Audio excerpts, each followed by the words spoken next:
Oh mon frère, agis sagement, mets en pratique la parole.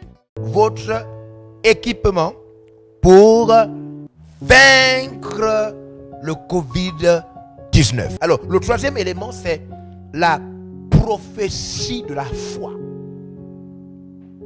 Alors, vous allez vous souvenir, j'ai commencé avec la prière de la foi. Ensuite, je viens de montrer une deuxième dimension de votre armure, c'est la proclamation de la foi. La prière de la foi établit votre droit d'enfant de Dieu. La proclamation de la foi établit votre autorité, votre droit de commander. Et ensuite, la prophétie de la foi. La foi prophétise. Je ne parle pas là des prophètes.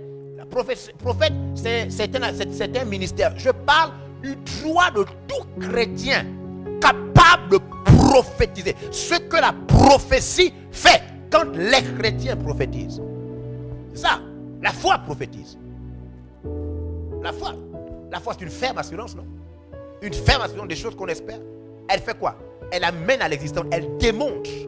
Donc, il s'agit de la prophétie de la foi.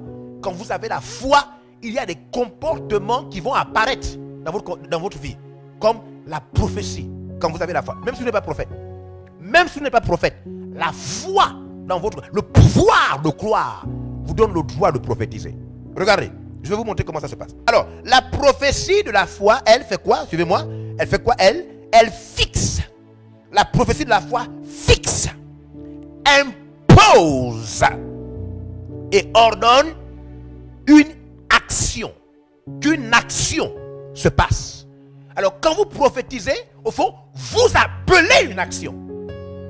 La foi, quand la foi prophétise, la prophétie, ce n'est pas comme la proclamation, hein, qui établit votre autorité, qui démontre qui vous êtes, votre poids. Non.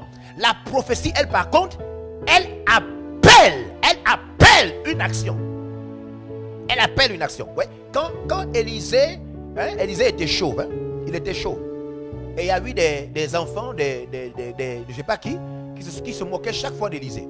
À chaque fois que le papa passait, le prophète, il se moquait d'Élisée. Les enfants là étaient maudits. Ils ne respectaient pas l'onction. Et chaque fois qu'Élisée passait par là, il riait. Il a pardonné ses enfants pendant longtemps. Hein. Pendant longtemps, il a pardonné ses enfants là. Un soir, il revenait de son travail. Les mêmes enfants se moquaient encore. Il a regardé les enfants. Il a dit aux enfants, je vous ai pardonné pendant longtemps. Vous ne comprenez pas. Cette fois-ci, c'est terminé. Vous savez ce qu'il a fait? Il a appelé des animaux par la prophétie. Des lions, des ours. Il a appelé, hein, la prophétie appelle les choses. La prophétie invite une action à se réaliser. Prophétiser, c'est pas prier. Hein. Prophétiser, c'est pas prier. Prophétiser, c'est pas proclamer. Prophétiser, c'est appeler une action. Appeler une action. Que ce soit une action du passé, une action du futur. Imposer le futur ou le passé dans le présent. C'est ça prophétiser. C'est ça prophétiser. C'est pourquoi, ouais, quand les prophètes prophétisent, ils peuvent vous dire quelque chose qui s'est passé autrefois. Ouais, ils appellent la chose que lui-même, au temps auquel lui-même n'était pas, il appelle cela et il vous dit cela. Vous dites oui, mais c'est vrai. Parce qu'il appelle cette action passée au présent.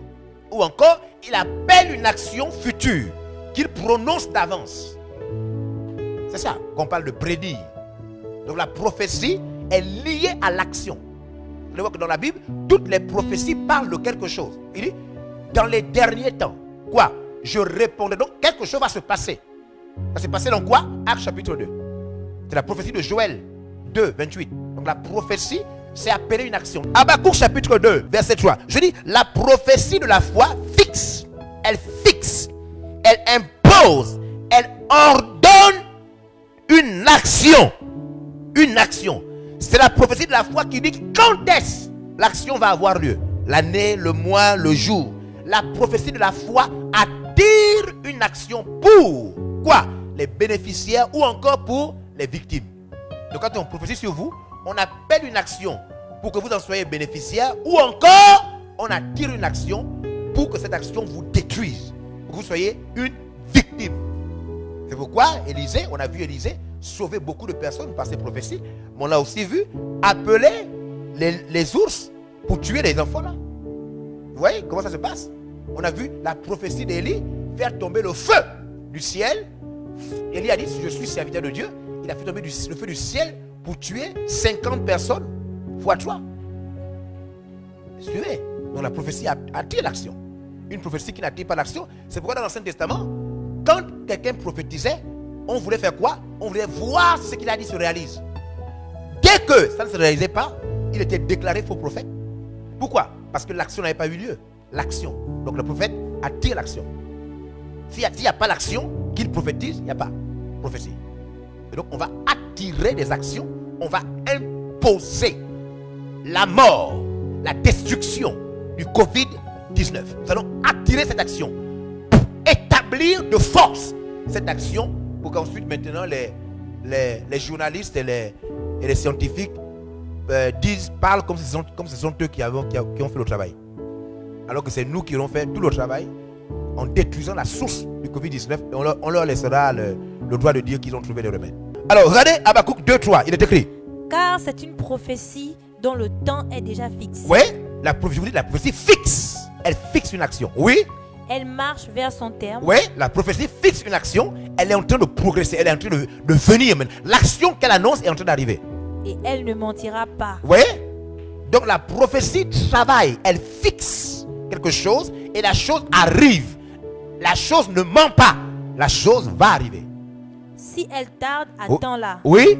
Car elle s'accomplira. Oui. Elle s'accomplira certainement. Oui, la prophétie fixe une action qui s'accomplira avec certitude. C'est ça la prophétie. Nous espérons que vous avez été bénis par ce message de l'apôtre évangéliste Georges Olivier Bazabois.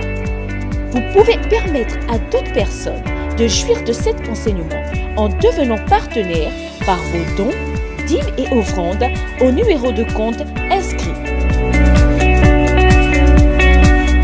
Que Dieu vous bénisse, vous qui permettez à l'évangile de se répandre par votre participation financière.